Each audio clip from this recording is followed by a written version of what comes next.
Maintenant, Anna jouit. Elle sait le secret de la mort. C'est comme si, tu sais, ceux qui sont morts, ils ne peuvent pas le dire aux vivants. C'est comme s'ils devaient garder un secret pour eux. Et ils doivent laisser les vivants le découvrir quand ils sont morts. Ah, ils doivent garder le secret. Oui.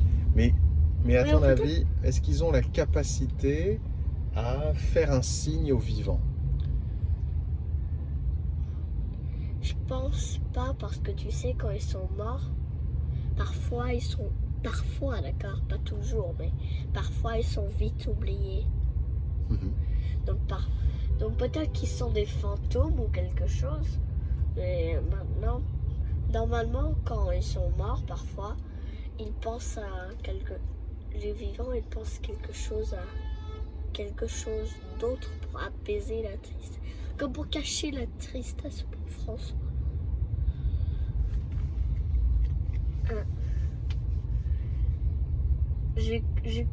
Peut-être que c'est la loi de la mort pour garder un secret de ses vivants. Donc en fait, peut-être qu'ils pourraient nous faire signe, mais Ils en le fait, font pas. ils ne le font pas parce qu'ils doivent garder le secret de la mort. C'est ça. Ouais. Où m'as-tu donné rendez-vous? Des pensées volages te voilent. Tu es la buée de l'avenir.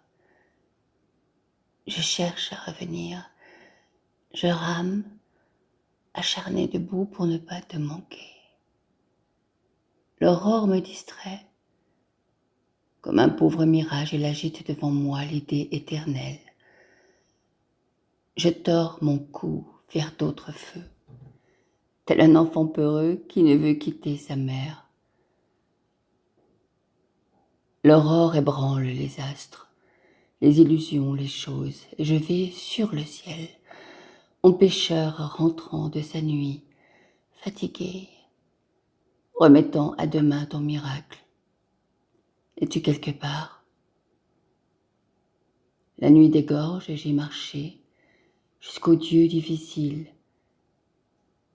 Tu as mis en moi le goût de ces lueurs. J'y vais, j'avance. Je ne pénètre rien, le pays m'envahit, m'embrase. Alors je respire la couleur. Lumière, es-tu? Les yeux clos encore, j'explore cet instant où ce lieu de l'amour, je le touche, presque dedans. Il est si proche, autour, tout, insaisissable désir, je regarde encore. Mais je ne suis plus vraiment de ce monde. Es-tu cette onde profonde? Pour entrer, le pont était de transparence. Un éléphant y dansait. Au-dessus d'un lac vert, c'était l'enfance charron de la vie. Te trouver, c'est ainsi, monter sur le dos sage et lourd des mémoires, et se laisser averti, transporté au-delà des lois de la terre. Le pachyderme ne craint pas de tomber, l'espérance est si légère. Je reprends les arbres de la nuit, les branches à tour. Mon corps s'effraie des anses d'osier de la mort.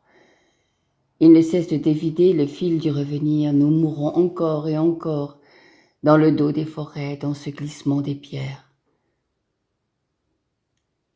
Je les retrouve, ces tisserands de lune, et mon regard perce les trajectoires. Nous allons ainsi par trois, la nuit, l'amour et moi. Je trame. Comment te trouver? L'amour cherche son autre. Ici, avec ce qui reste, avec les mots, dernier compagnon, pourrais-je encore te savoir? Nous sommes seuls. Ce qu'il aurait fallu n'a pas pu exister. Je n'ai plus que la terre à fouiller pour te connaître. Franchir les seuils les uns après les autres pour t'atteindre. Mais diras-tu que c'est aimer, que d'être si démunie du monde. Je suis dans la jungle de la fin des jours. C'est un bois cosmique, un territoire à sillonner encore et encore.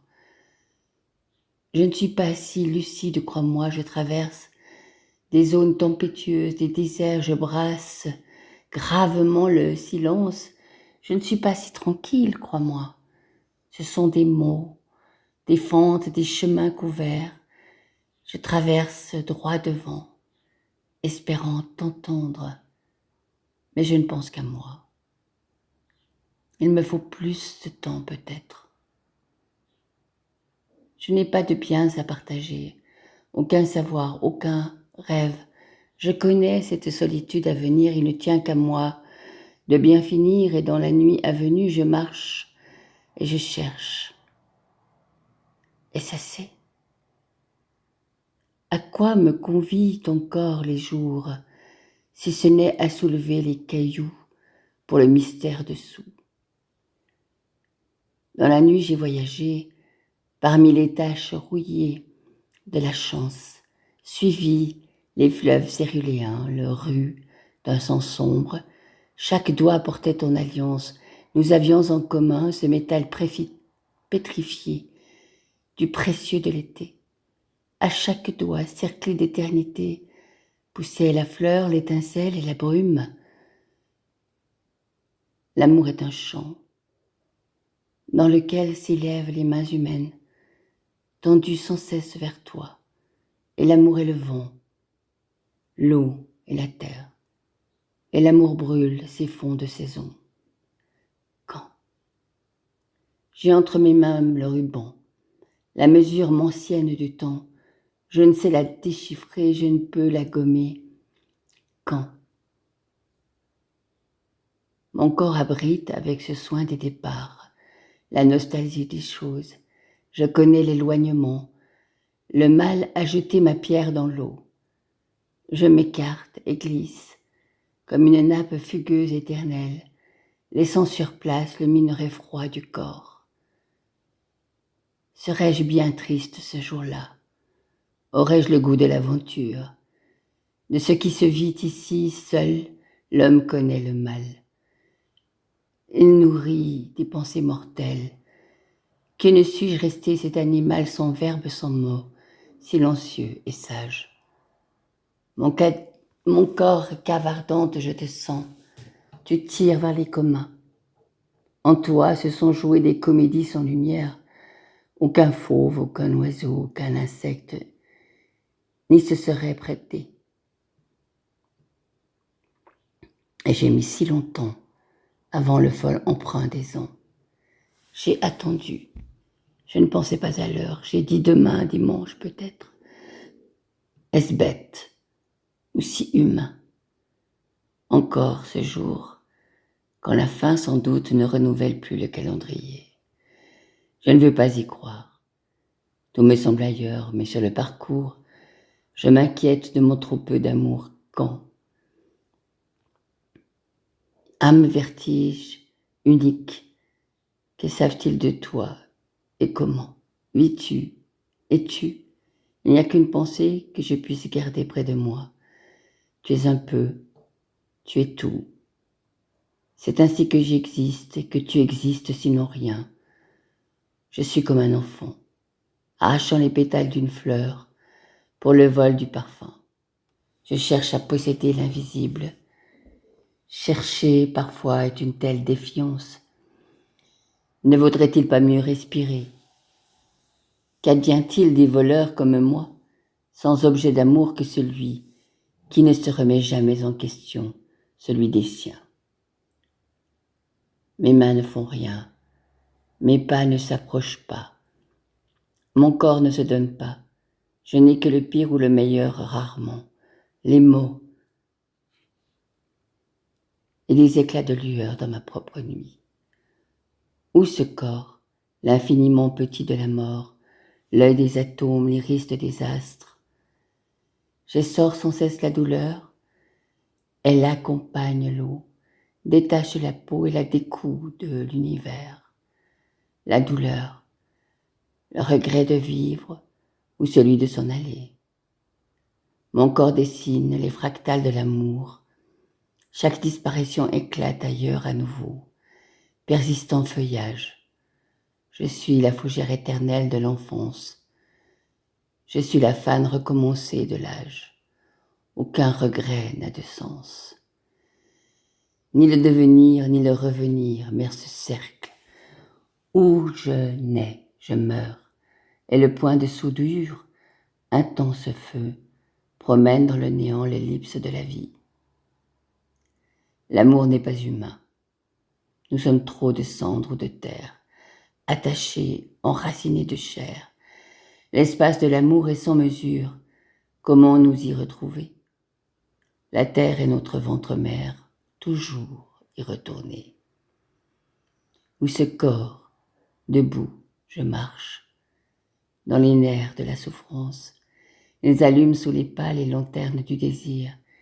Je ne veux pas te quitter. Les doigts, les membres retiennent chaque jour la lumière insouciante. La nuit revient, rouge et pluie noire, alors je marche, fiévreuse comme une torche, étincelle impuissante, je fouille l'ardent, je la prends. Alors la maison claque, porte, fenêtre, le vent, me dis-je, qui me rappelle les devoirs du temps. Il tourne les pages, bat la cloche.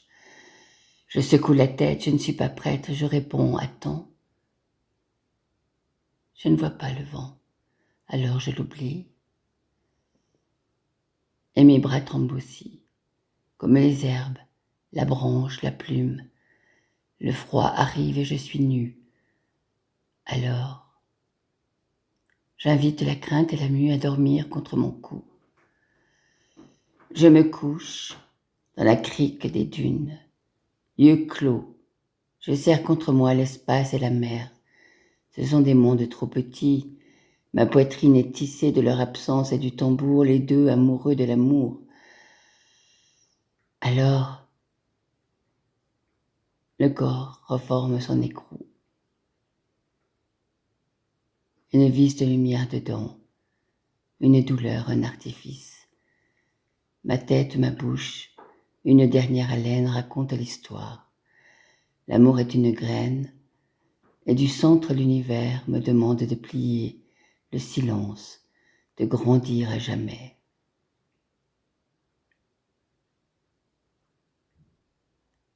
Alors je rejoins les images.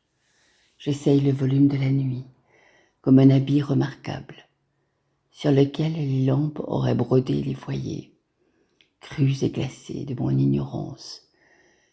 Chaque césure perce pour moi les auréoles sacrées. La nuit est mon bâti, elle ramène sous ma main l'infini, que je touche, sens et pleure. Que la nuit pour boire d'invisible, que l'obscurité pour la soif. Incertitude aveugle dans l'inconnu. Chaque soir fermer les yeux, partir. Mourir à ce corps, dormir, est un acte de foi. La lumière, le projet du sommeil, la mort, celui de l'amour. À quoi me sert alors le jour s'il ne m'exerce à la vie? Plus j'avance, et plus je suis à l'ordre de la nuit. J'ai pour les hommes la fatalité, les ombres. J'ai pour les hommes la fraternité des ombres. Je suis dans cette glaise humaine grise, et malgré cette fraude d'être unique, pour se donner un sens, une raison, il n'y en a pas. Je suis une forme dans l'informe, une vie dans la vie, un morceau de vent. L'amour est la tempête dont je fais souffle, une murmuration d'oiseaux et d'ensemble. De mon désir, le vol noirci où s'éclaire. Je patine dans les airs, les figures de l'amour, celles qui pleurent, crient et souffrent, celles de l'extase. Que la nuit qui prend cher, que la nuit, building d'univers, apaiser les distances. La faveur des confins qu'on va toucher à part, tremblant. Le soir, j'ouvre le ciel, le guichet des cartes. Les lointains sont-ils encore mon corps, mon être disséminé, ma main qui tient la tienne au-delà des routes, le sait. Être toi, être toute. Je dompte mes craintes en m'éclaboussant d'infinité.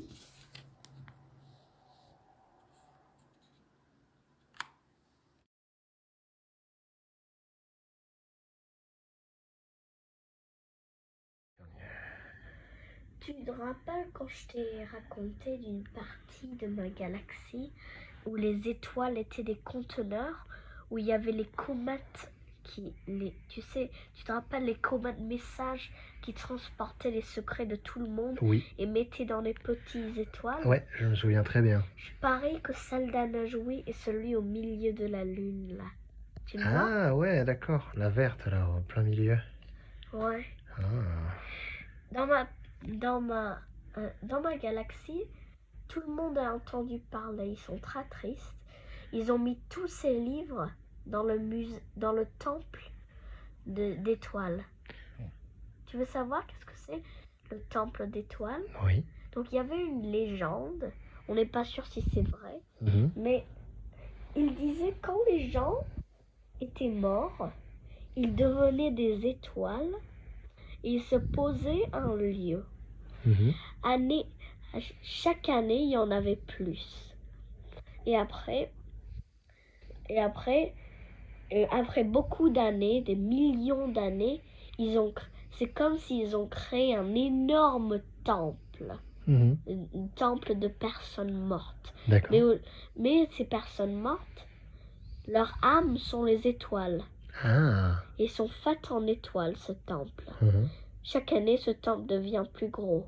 Donc c'est un temple d'âme, c'est ça? Oui, Ah. ces étoiles sont faites pour l'âme des personnes. Décédé sur Terre. Et D'accord. c'est pour leur donner le signe de la paix et d'avoir la belle vie après la mort. Hmm. Est-ce que tu penses que Il y a aussi, Est-ce que tu penses que Anajoui aura une belle vie après la mort? oui, je pense qu'elle était une très bonne personne. Hmm. Les très bonnes personnes, ils sont spéciales. Quand il y a de très bonnes personnes qui sont mortes, il y a des différentes formes d'étoiles. Donc ils ont une forme spécifique Mhm. et après se mettent en haut. Mais il y a des créatures qui sont mortes. Donc pour les créatures, ce n'est pas des étoiles, mais des aurores boréales Oh, waouh. qui entourent le temple. Et donc Anna, elle est accompagnée d'âmes et de créatures? De créatures mortes, sincèrement. Mhm. En fait, c'est les âmes des créatures, des humains, quoi. Mhm. Il y a plein de trucs dans ce temple. Il y a même des souterrains, des oubliettes. Ils ont même pas tout découvert puisque c'est tellement grand. À quoi servent les oubliettes? C'était comme une sorte de... tu sais, quand ils sont morts, il y a toujours un corps. Donc ils laissaient le coffre. Ils prenaient comme une sorte de partie, une partie de l'humain Mhm. et le mettaient dans un jar Mhm. et le mettaient dans une chambre qui était dans les oubliettes. Ah, et c'est là où il y a toutes les jarres, Ouais, et dans les jarres, il y a les cendres du corps. peut-être, ouais. On savait jamais. C'était comme un différent organe, quoi. Tu Pas- sais qu'on n'est pas obligé d'être incinéré. On peut aussi être dans un cercueil et que le corps repose dans le cercueil jusqu'à qu'il se décompose. Mais certaines personnes préfèrent être incinérées. Moi, je préférais être incinéré. Je pourrais garder ton sang. Mais bien sûr. Bien sûr. Dans ce temple, il y a une sorte de musée très très bizarre. Je peux te raconter un peu puisque j'ai découvert un peu moi aussi. Tu veux? Mhm. Donc les peintures, chacun a un matériel différent que personne ne connaît. Et après, il y a parfois Matériel, c'est-à-dire? le matériel qu'on utilise pour la peinture. En fait, c'était pas vraiment La des... matière, tu veux dire? Oui, D'accord. pas vraiment... Tu sais, les gobelets de peinture, c'était très différent. C'était peut-être même pas un gobelet de peinture, hein, Mhm. parce que il y avait de la lumière, il y avait des ombres et tout. Pas des... Peut-être des vraies ombres en plus, hein. Ah ouais, il Dans le pouvait truc. peindre avec des vraies ombres. Ouais, Waouh. Et avec de la vraie lumière? oui. Waouh. Et tu sais qu'Anna, elle dessinait aussi. Je crois aussi qu'elle a peint. Je ne suis pas sûr. Mais en tout cas, elle dessinait. Elle faisait des très beaux dessins. Je te Et montrerai. Elle faisait d'ailleurs des dessins aussi numériques. Qui étaient très beaux, très intéressants, très colorés. Très colorés. Avec des personnages, des formes Je parie qui se promenaient. je parie qu'un de ces dessins sont là-bas aussi. Mais Donc- maintenant, elle les peint avec de la lumière et de l'ombre. Mais tu sais, donc les matériaux qu'on utilise pour la peinture, comme la lumière et tout, c'était transporté. En fait, c'était comme un passe matériel. Donc ce peintre, il a ce matériel. Quand il a fini de l'utiliser, il veut pas le jeter parce que ça l'utilise infiniment. Ah, Ouais, d'accord. C'est Donc jamais il le donne à épuisé. un autre. Oui. Il le donne à un autre peintre. Et ce peintre, quand il est épuisé de l'utiliser, il le donne à un autre peintre et à un autre. Ah, donc ils peuvent pas peindre en même temps. Ils doivent attendre que l'autre ait fini pour pouvoir peindre. D'accord. Pas vraiment que l'autre est fini, mais comme ça, ils peuvent prendre le matériel de l'autre. Il y a aussi des sculptures très bizarres. Et est-ce que les morts écrivent encore? Ça, pour l'instant, je pense que ouais, dans le temple, il y a une sorte de chambre. C'est une chambre vide, et ils disent, c'est là où les fantômes du corps reposent. Et après, il y a toutes sortes d'objets qu'ils utiliseraient dans la vraie vie. Et ils écrivent avec quoi? Est-ce qu'ils écrivent avec de l'encre? Est-ce qu'ils écrivent toujours avec des ordinateurs? Ou alors ils ont quelque chose de spécial pour écrire? Ils ont quelque chose de spécial à écrire. J'ai pas compris comment ils le prennent. Ils disent que c'est une très difficile. C'est un métier. J'en ai parlé avec un gobelin. Ils le font. Les gobelins, ils doivent faire ça. Ils disent qu'ils sont spécialisés pour ça. Et ils l'utilisent pour une sorte d'encre, l'éclipse de la lune. L'encre de l'éclipse de la lune? Oui, il y a une sorte d'encre, une sorte de liquide. Et c'est avec ça que les morts écrivent. Oui. Ah, intéressant. Et après, Et est-ce qu'ils écrivent encore des livres? Ou alors ils écrivent sur quoi? Ils écrivent encore sur du papier? Ou alors ils écrivent sur quoi exactement? tu sais, comme je suis pas vraiment morte, tu sais, parfois il y a des personnes, ils sont restés, ces étoiles là-bas sont restées là, trop longtemps parfois, on peut plus voir ce qu'ils font. Ouais. Il est presque oublié. Ouais. Et quand ils disent quand ils dépassent au moins un peu plus d'1 million d'années, l'étoile disparaît. Ah. Donc ils peuvent pas rester trop longtemps non plus. Donc c'est une sorte de refuge d'âme Mhm. aussi.